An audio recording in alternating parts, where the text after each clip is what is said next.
Lanier Bonilla, a 20-year-old construction worker, died after falling from the 19th floor of a high-rise in Atlanta without wearing a safety harness. He was pronounced dead at the scene. Which side are you on? Which side are you on? We're going to jump right into Boss Watch. So, under the Trump administration, there continues to be very little enforcement actions from worker safety, etc., organizations like that. But we do have a story from the International Association of Firefighters out of South Carolina. This from them. For years, Charleston firefighters have raised concerns about the safety of their fire stations to department leadership, including at Robert Tackett's home station, Station 9 in Charleston. Robert Tackett is an 11-year veteran of the Charleston Fire Department and Charleston Firefighters Association Local 61 member. Their firefighters have been dealing with ongoing leaks, foul odors, excessive heat, and a growing concern about toxic mold exposures. The frustrations came to a boiling point in July of 2024 when Tackett and his colleagues were being made to sleep in bunk rooms, reaching temperatures of over 90 degrees. Feeling like he had exhausted all of his options, Tackett brought the issue to his union leadership, who contacted the department to address the ongoing issue on his behalf. After the union leader visited the station and heard directly from Tackett and others about the unsafe working conditions, Tackett was informed, according to the lawsuit, that he would be written up for going outside the chain of command on the issue, and that he had used, quote, bad judgment by going to the union rather than letting the process play out.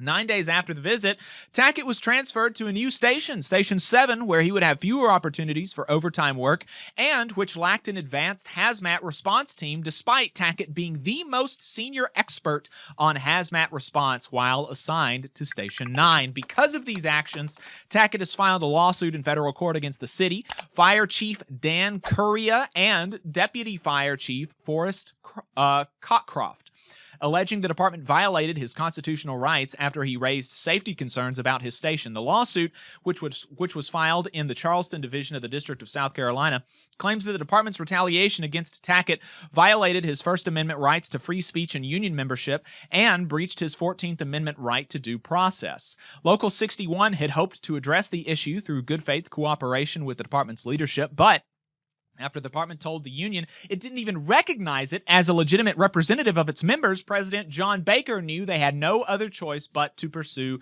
litigation. You can read more about the case on the International Association of Firefighters website.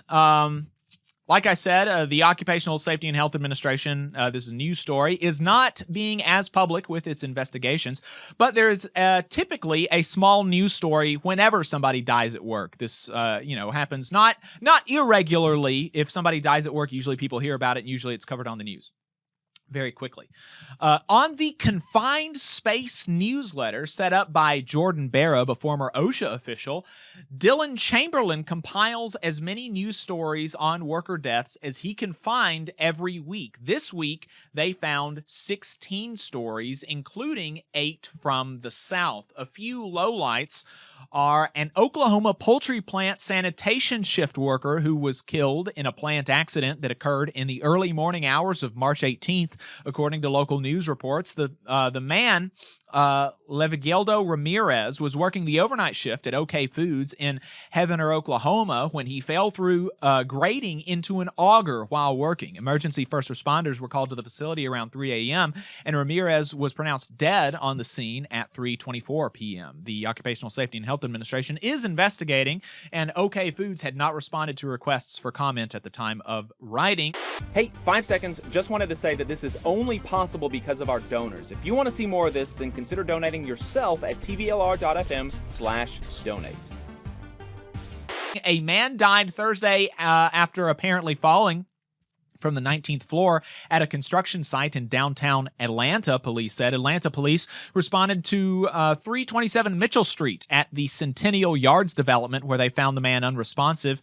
Lanier Bonilla, a 20-year-old construction worker, died after falling from the 19th floor of a high-rise in Atlanta without wearing a safety harness. He was pronounced dead at the scene. No additional details have been shared about the circumstances surrounding the fall, but a spokesperson for the Department of Labor confirmed with 11 Alive that an investigation by the Department of Occupational Safety and Health Administration is underway. And the last low light, a plant worker died in a forklift accident at the Hyundai Battery joint venture Meta site after a forklift apparently struck a worker.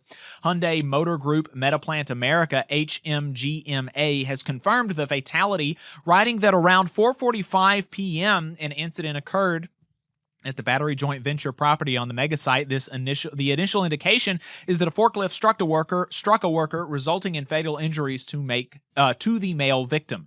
The incident is under investigation.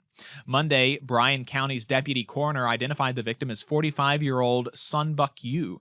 The Occupational Safety and Health Administration has confirmed to WTOC that they are investigating the incident. This death comes after a worker was injured in early March, putting him in the hospital with non-life-threatening injuries, according to a Hyundai spokesperson. A WTOC investigative team uncovered in December that between April 2023 and July 2024, there were at least 53 injuries requiring emergency medical services on the site. 14 of those were described as traumatic injuries in Bryan County EMS records, and there was also a death on the mega site in 2023 when a worker fell 60 feet and died. You can read the rest on the Confined Space newsletter at jordanbarab.com. jordanbarab.com/confined space. This segment of Boss Watch, Union Busters, covering national updates, is sponsored by Labor Lab. Labor Lab is an employer watchdog organization. They are committed to safeguarding the right to organize through unions, collective bargaining, and mutual aid. They do this by combing through reports that Union Busters are required to file with the Department of Labor. Here are the most recent filings. Via 313, a pizza restaurant in Texas hired labor management associates for $325 an hour. Workers won their union, but the employer is rejecting to the results of the election. I'm not seeing any reporting as to why. Heritage Environmental Services in Indiana hired Chuck Ahern for $350 an hour. Copart in Tennessee hired LRI Consulting Services for $425 an hour. That union election petition was withdrawn.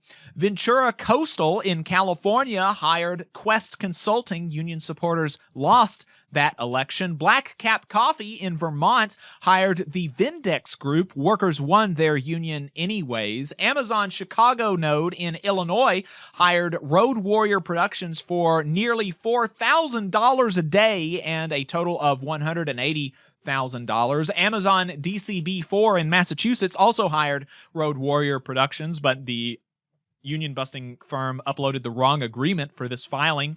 And Brattleboro Memorial Hospital in Vermont hired A to Z Labor Relations. Workers won their union in Election A, but challenges are determinative in Election B, so that election hasn't been decided yet. Amazon DLV2 in Nevada also hired Road Warrior Productions for nearly $4,000 a day for a total of $161,000.